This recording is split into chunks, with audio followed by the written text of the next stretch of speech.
From an NYPD officer joining the mafia to another cop that was linked to 30 murders over a 4-year period, we take a look through 10 of the worst police officers of all time. Number 10. Louis Ippolito. If you're going to cross over to the dark side, there's no bigger way to do it than join the mafia. Louis Ippolito was in the family from the beginning. His father was Gambino thug Ralph Ippolito. When he applied for a job with the NYPD in 1969, Ippolito denied being related to any members of organized crime groups, making it painfully obvious what his intentions were. After being promoted to detective, he and partner Stephen Caracappa worked for the Lucis family, passing on confidential information about their rivals and even executing Gambino captain Eddie Leno in 1990. After an FBI investigation, Ippolito was jailed for life, plus 100 years. Number 9. Joseph Midzianowski. Joseph Midzianowski was a Chicago police officer labeled as the most corrupt cop. He served as both police officer and drug kingpin, using his knowledge of the streets and gangs to shake down drug dealers. For most of his 22-year career, Midzianowski would run the Chicago Gangs unit, while running his own drug gang at the same time. He was convicted of 10 counts, including drug conspiracy and racketeering in 2001. For his crimes, Joseph Midzianowski was sentenced to life in prison without parole in 2003. Number 8. Stephanie Lazarus. In December 1985, John Ruetten broke off his relationship with police officer Stephanie Lazarus and married a critical care nurse named Sherry Rasmussen. In 1986, Rasmussen was found beaten and shot to death. Her case was initially ruled a robbery gone wrong because her BMW was missing. While the case sat cold for 24 years, Stephanie Lazarus, a Los Angeles Police Department officer, was promoted to the rank of detective in charge of art and forgery.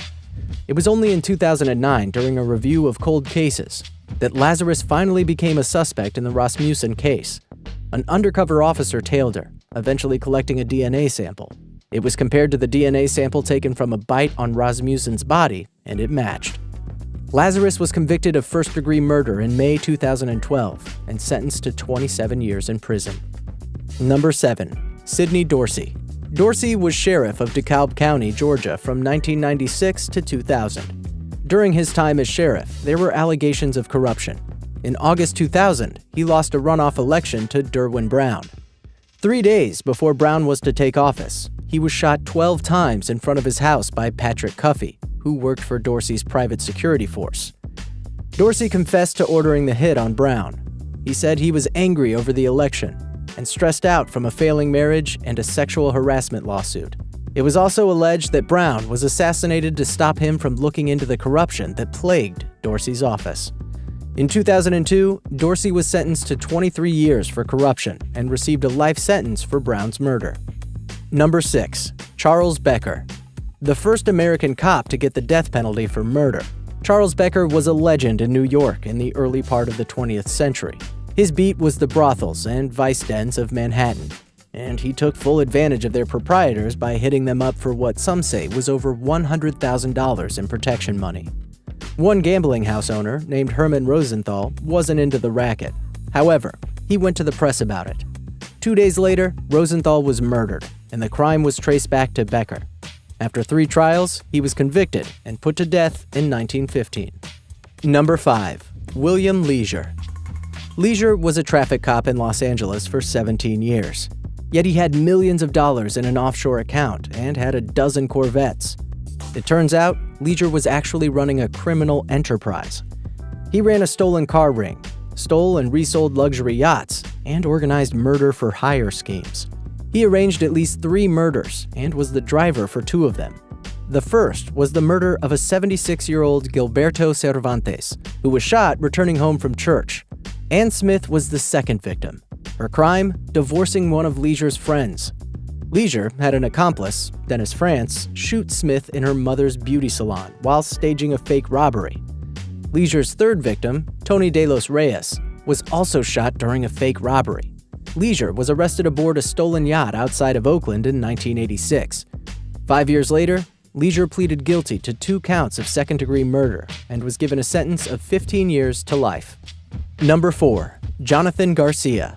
Many corrupt cops argue that to exist in the system, you need to be a little bent yourself. That was Philadelphia policeman Jonathan Garcia's excuse for why he started stealing heroin from drug dealers and reselling it on the street, often in uniform. Along with partner Sidney Joannis, Garcia started robbing dealers in 2009 and not reporting what they took as evidence. It began with just cash, but eventually the duo realized that they could profit even more by dealing drugs as well. Garcia got 17 years in jail for his extracurricular activities. Number 3. Manuel Pardo. At one time, Manuel Pardo was a U.S. naval officer with a distinguished record. After leaving military service, he became a member of the Florida Highway Patrol in the 1970s, until he was fired in 1980 for writing fake traffic tickets. Soon after landing a job with a small police department in Miami-Dade County, Pardo was charged with police brutality in a case that was ultimately dismissed. By 1985, his law enforcement career had come to an end after he gave false testimony in a drug trial. That is when Pardo seemingly snapped. Over the course of 3 months in 1986, Pardo went on a crime spree, committing 9 murders, as well as numerous robberies and drug deals. Pardo kept photos of his victims and recorded some of the details of the murders in a diary, both of which were enough to convict him and sentence him to death in 1988. Number 2. Antoinette Frank. Frank was a member of the New Orleans Police Department. As well as working for the NOPD, she also worked security detail at Kim On Restaurant. At the time, Frank had developed a strange relationship with 18-year-old Roger Lacaze, a drug dealer with a history of violence. On March 4, 1995, Frank and Lacaze robbed Kim On Restaurant. Frank fatally shot fellow police officer Ronald Williams, whose second son was born a week before his death. She then executed 2 members of the family who owned the restaurant. Frank and Lacaze both escaped, but Frank returned to the scene of the crime a short time later as a police officer. Witnesses later identified her as the shooter. Both Frank and Lacaze were convicted of first-degree murder and sentenced to death. This was the first time a police officer was convicted of murdering another police officer. Number 1. Gerard John Schaefer. A Marin County, Florida sheriff's deputy moonlighting as a serial killer. Gerard John Schaefer initially satisfied his murderous impulses by killing animals. A failed teacher and having been granted no entry into priesthood, his third choice seemingly turned out in his favor, and he worked as a cop for a year between 1971 and 1972, until he was fired for the false imprisonment of 2 young female hitchhikers. Schaefer later abducted 2 teenage girls and proceeded to torture and kill them.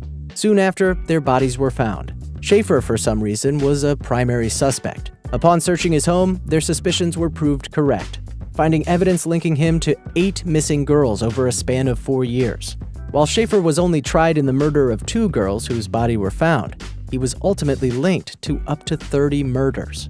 Convicted to 2 life sentences, Schaefer found himself the victim of his own favorite pastime when he was stabbed to death in prison in 1995.